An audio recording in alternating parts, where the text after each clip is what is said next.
Мен Рахматилла Мамасадыков, Дара айыл өкмөтүнүн ушу жаңы жер айылынан болом. Жашым 30-да.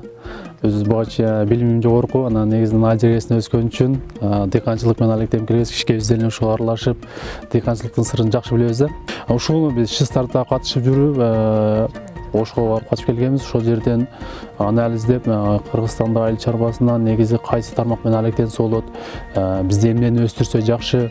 Ошонтип изилдеп көрүп, мен ушул Кыргызга Баткенде ушу малинаны өстүрүүнү чечтим да. Себеби мээнети аз, анан түшүмдү көп берет, баасы да жогору. Ушул малинаны өстүрүп, биз жайылтайлы деген ойлор бар. Ошол мээнетти азыраак кылып, бирок түшүмдү көбүрөөк алсак, элге көбүрөөк пайдасы тиет. Дыйкандар уже өзгөрүш керек, өнүгүш керек. Себеби азыр бүт нерсени жасаса болот. Бизде суу маселесин да чечсе болот. Жерлерибиз көп, бирок ушинтип эле пайдасы аз гана дыйканчылыкты кылып келип атабыз да.